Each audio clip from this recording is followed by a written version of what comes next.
If you are between 20 and 30 years old, waking up every day with that feeling of being behind in life, looking around, and it seems like everyone has already figured out the way.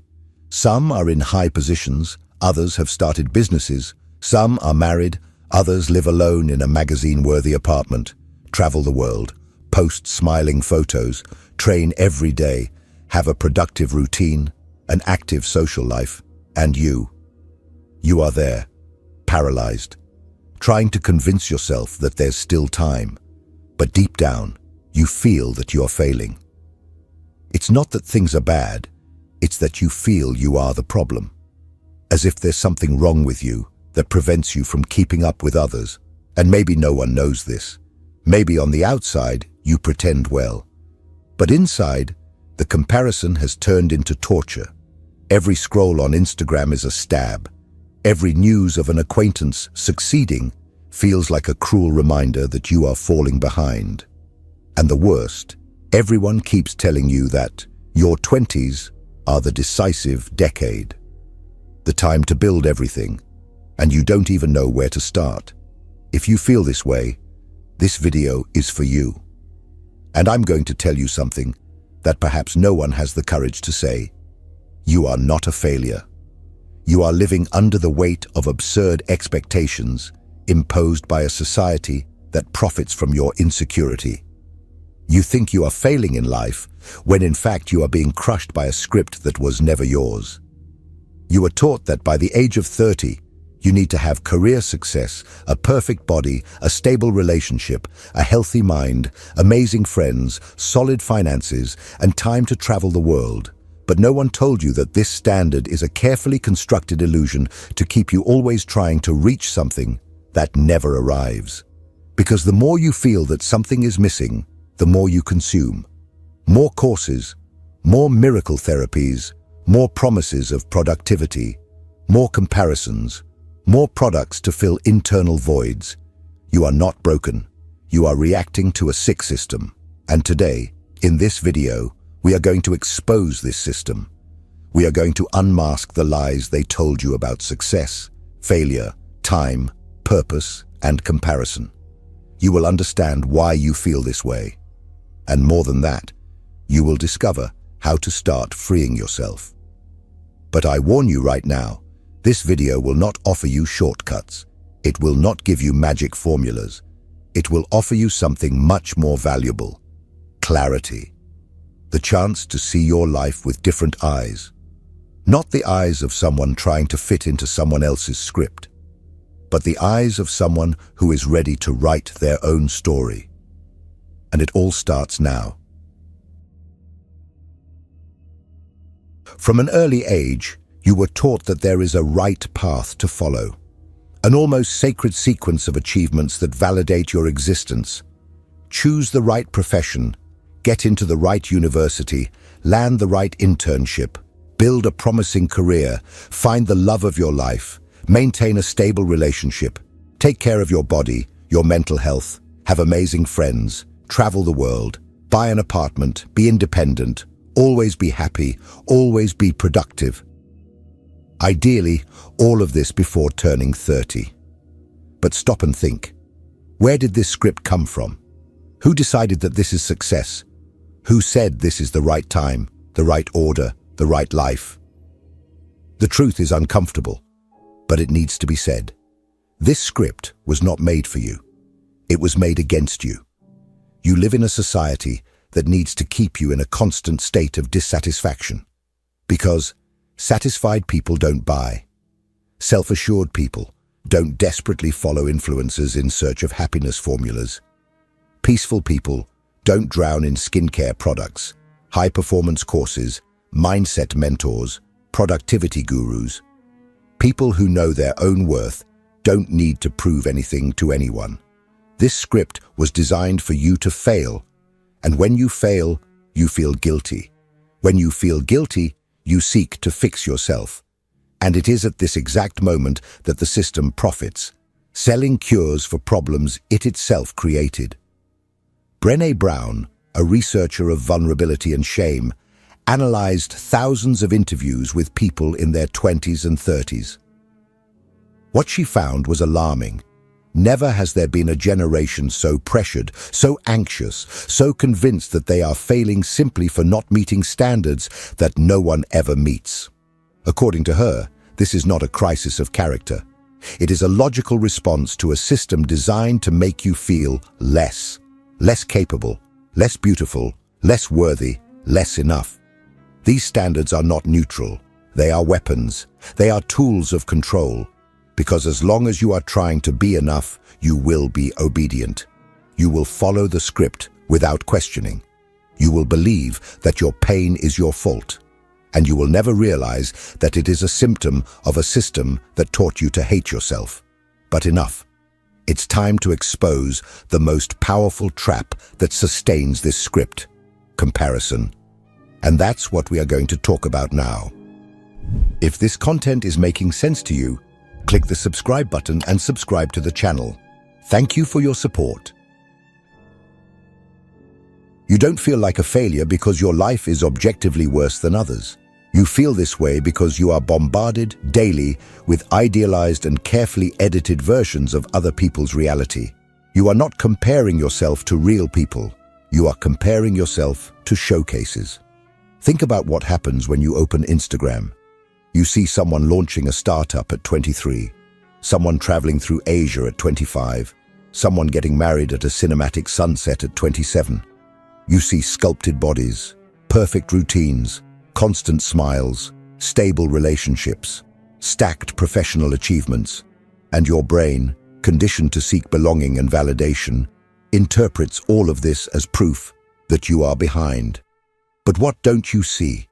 You don't see that the startup went bankrupt 6 months later, that the trips were financed by unpayable debts, that the couple from the perfect ceremony can barely talk without fighting.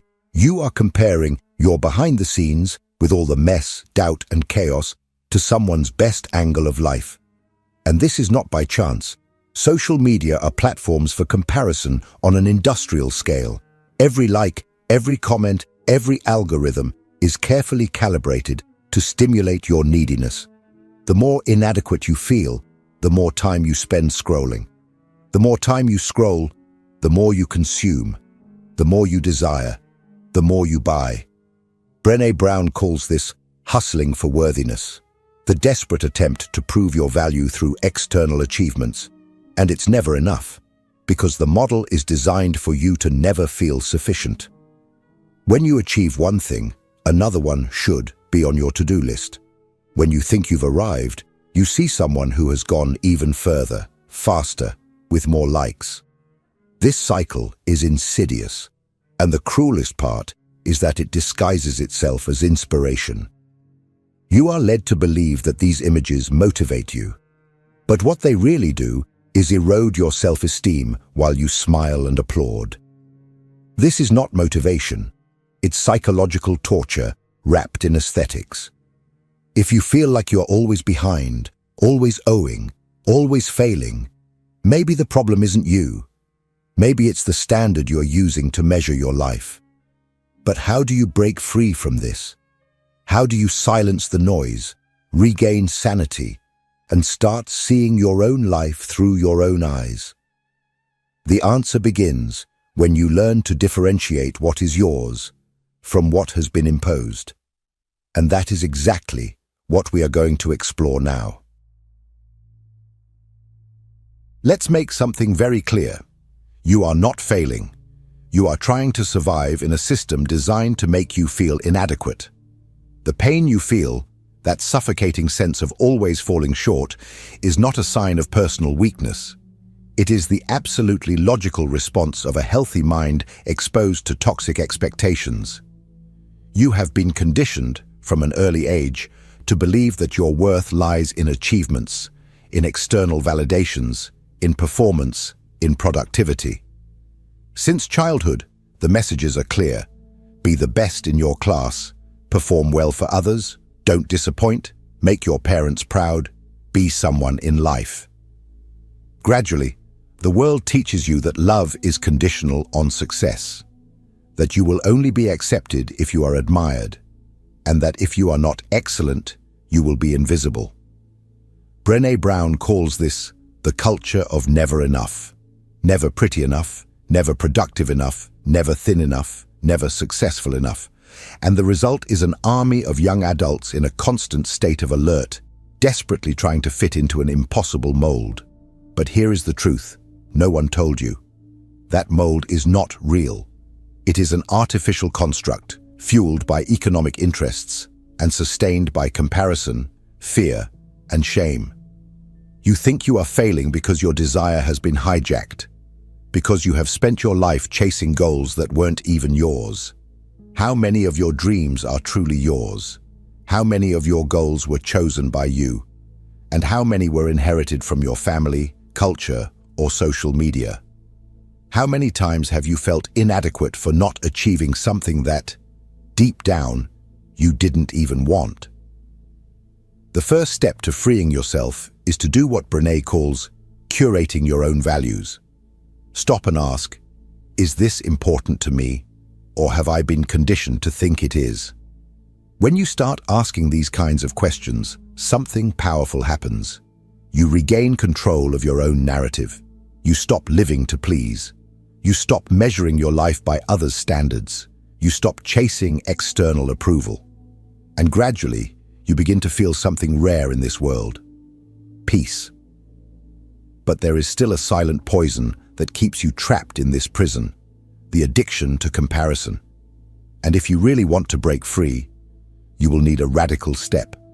It's time for a detox, and I will show you how to do it. Do you really want to start changing your life? Then get ready, because I'm going to ask you for something that may seem absurd at first glance, but can completely transform your perception of yourself. Stop comparing yourself. Yes, I know, it seems impossible. Comparison is everywhere. You wake up and immediately grab your phone. Before you even brush your teeth, you've already seen someone celebrating a new job, someone traveling, someone posting a mirror selfie with a perfect body, someone getting married, someone buying an apartment, someone working out at 6 a.m., someone achieving more than you, while you still don't even know if you can get out of bed. And this bombardment is not accidental. Social media is designed for this. Every like, every algorithm, every content suggestion is carefully calibrated to provoke an emotional response: desire, envy, a sense of lag, inadequacy. The more incomplete you feel, the more time you spend scrolling. And the more time you spend scrolling, the more data you generate, the more ads you consume, the more you feed a system that profits from your pain. Brené Brown calls this the culture of never enough. Never pretty enough, never productive enough, never thin, never rich, never successful enough. And mass comparison is the fuel of this culture. The brutal truth is this: you are addicted to comparing yourself, and this is slowly eroding your self-esteem day by day. Comparison, in small doses, can even have an adaptive role. But what you are experiencing is not healthy comparison. It is self-annihilation, disguised as inspiration. That's why what I'm proposing here is more than just advice. It's a rite of passage. Do a comparison detox for 30 days. It's not half-hearted. It's not just deleting the app for 2 days and coming back disguised as a mindful user. It's a real cut, a radical silence, a break from the cycle of digital self-flagellation. During these 30 days, you will feel strange. You will want to go back, to see how others are doing, to catch up. You will feel like you are missing out on something. And do you know what that is? Withdrawal. Yes. Withdrawal from dopamine, from stimulation, from distraction. You have been conditioned to believe that you need to know all the time how everyone else's life is going. But the truth is that this only serves to disconnect you from the only life you can truly live, your own. And it is in this silence, in this uncomfortable void that arises when the noise is turned off, that you begin to hear your own voice. You start to ask yourself, what do I really want? What makes sense to me? What are my own desires, free from the influence of collective desire? You begin to realize that you may not want what everyone else wants, that perhaps your priorities are completely misaligned with what the world demands of you. This detox is an act of courage. It is you refusing to be manipulated. It is you rebelling against a system that wants you insecure. It is you reclaiming mental, emotional, and spiritual space to start building something true. And once the noise quiets, you are ready for the next step. Because now that you have disconnected from others' expectations, it is time to connect with what truly matters. Your own definition of success. Not the one imposed by society, but the one that comes from within. Let's discover how to create this together. If what you're hearing resonates with you, you'll find real value in my ebooks. Beyond the Shadow breaks down Jung's core ideas, while Dialogues with the Unconscious gives you a 30-day path to apply them in your life. Both are linked in the pinned comment. Now that the noise of the world has been silenced, you have before you something that many people go their entire lives without experiencing: the chance to redefine what it means to win. Think about it. How many of the goals you carry today are truly yours? How many of the objectives you pressure yourself with daily were chosen with awareness and freedom? How many of your dreams are, in fact, borrowed desires from culture, family, influences, and social standards that taught you that success is about having, doing, showing, accumulating? Brené Brown challenges us to ask a brutal and transformative question. If I completely ignored social, cultural, and familial expectations, what would a well-lived life look like for me? Read that question again, more slowly. This is not a rhetorical question. It's a rupture. You might discover that you don't want to be a CEO, but rather have a simple life with time to breathe. You might realize that you don't want to get married before 30 because you are still discovering yourself. Perhaps success for you is being able to walk at 10 a.m. without guilt. Maybe it's creating something meaningful. Maybe it's having time with those you love. Maybe it's sleeping in peace. When you start to dig beneath the layers of obligation and expectation, you find authentic values. Values that have been suffocated, buried under years of conditioning. And from there, you begin to build your own map. This is the opposite of the script you were given. While the world shouts, achieve more, produce more, reach more, you start to hear a different voice. Live with presence, with intention, with truth. This is the true revolution. It's not just rebelling against the external system. It's freeing yourself from the system you internalized. Redefining success is an act of radical self-awareness. It's looking at yourself and having the courage to say, I choose differently. And this choice will not be applauded by everyone. It will disturb. It will provoke. It will leave you alone at times. But it will also give you something that no ready-made script can offer: integrity. You begin to live a life that makes sense not because it is the most impressive, but because it is yours. And this sense of authenticity is what will sustain your journey in the coming years. Not likes, not external validation, not empty achievements, but be aware, even after redefining your values, you will still fail. You will still stumble, you will still make mistakes, because living outside the imposed script is a path of trial and error. And that's okay, because now, instead of seeing failure as proof of incompetence, you will learn to see it for what it truly is, an essential part of the process. In the next part, we will dismantle the myth that your 20s and 30s need to be perfect, and show how failure, far from being an enemy, can be your greatest ally. It's time to face a truth that can free you from years of guilt and self-judgment. You don't need to have your whole life figured out before turning 30. This is not the decade of having everything resolved. This is the decade of experimenting, of failing, of starting over, and failing again. But no one told you that. On the contrary, from a very early age, you were sold the idea that your 20s and 30s are the decisive decade, the moment when you need to build your future. The subtext is clear. If you don't reach 30 with the career, body, love, mind, and life of your dreams, you have failed. But this is a dangerous lie. And the cruelest part is that it wasn't created to help you grow. It was created to paralyze you. Because when you believe you can't fail, you become obedient. You stop taking risks. You stop exploring. You start choosing the safe path, not the true path. And little by little, you kill your own authenticity to follow a script that was never yours. Brené Brown, in her research with thousands of people, discovered something that most success manuals lack the courage to admit. The most fulfilled people she interviewed did not have a linear journey. On the contrary, they failed a lot and early because they were experimenting. They were throwing themselves into the world imperfectly but courageously. Failure, in this context, is not the end. It is the elimination of paths that are not yours. It is information. It is feedback. It is refinement.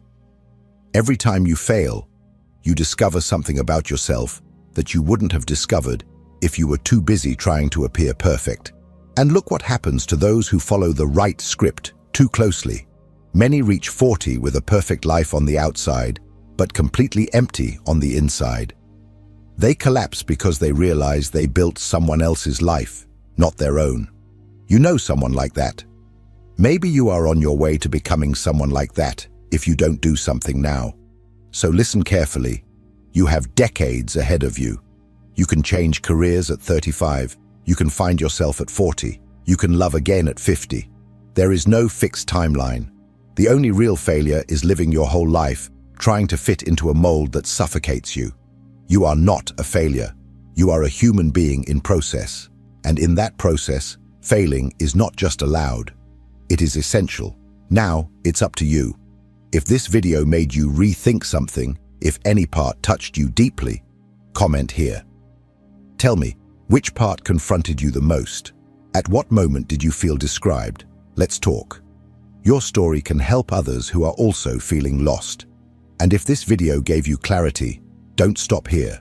The next video is just as important as this one. Watch it. You need to hear what comes next. I'll see you there.